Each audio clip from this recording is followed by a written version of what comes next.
Хорошо пропеченные сырники, которые остаются невероятно нежными. Мои сырники без муки именно такие. Идеальный завтрак. В этом видео все как я люблю. Один базовый рецепт и возможность его видоизменять под ваши вкусы. А это значит, что такие сырники вам не наскучат.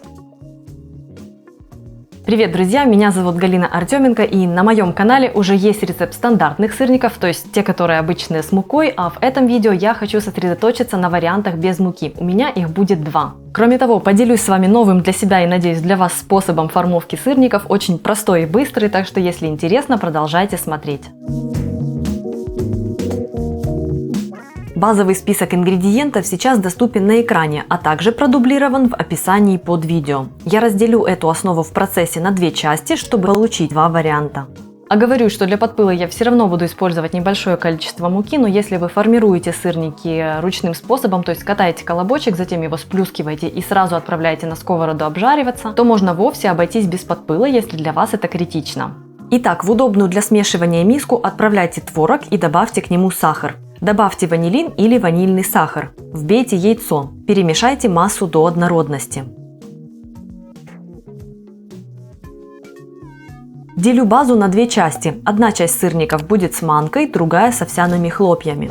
Сперва всыпаю к каждой части по 1 столовой ложке сухого ингредиента и в процессе перемешивания определяю, стоит ли добавить еще. В зависимости от влажности конкретно вашего творога это стоит делать на глаз, но в целом на общую порцию из 400 грамм творога я использую от 2 до 4 столовых ложек сухого ингредиента. Дайте смеси постоять в течение 15 минут. Так как мы тут используем не муку, а манку и овсянку, им нужно немного времени, чтобы начать впитывать влагу из массы. Каждую порцию творожной массы делю на 6 частей, итого из общей порции получается 12 штук. Приступаю к формовке, о которой говорила в начале видео. Присыпаю каждый комочек творожной массы мукой, расплющиваю его, беру широкую вырубку для печенья и вращаю творожную лепешку при помощи формочки. Сырник получается идеально круглый, аккуратный, и это очень быстро. Мука не даст лепешке прилипнуть к рабочей поверхности, и при этом движения должны быть быстрыми.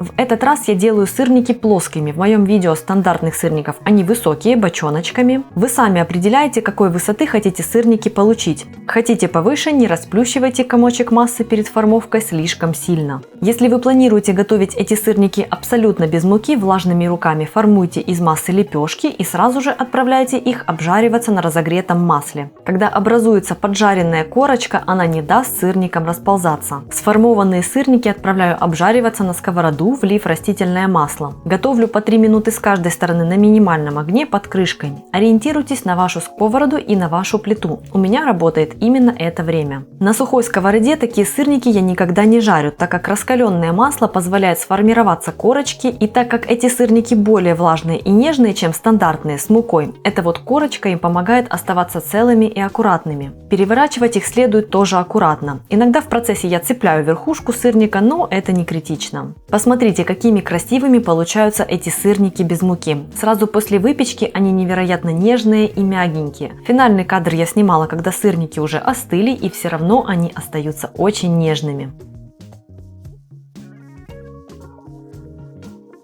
Если этот ролик вам понравился, вы знаете, что делать, ставьте лайк, пишите что-нибудь приятное в комментариях, а также подписывайтесь, если вы еще не подписаны. Жмите на колокольчик, чтобы не пропускать выход новых вкусных видео. Меня зовут Галина Артеменко, и это канал «Жизнь вкусная».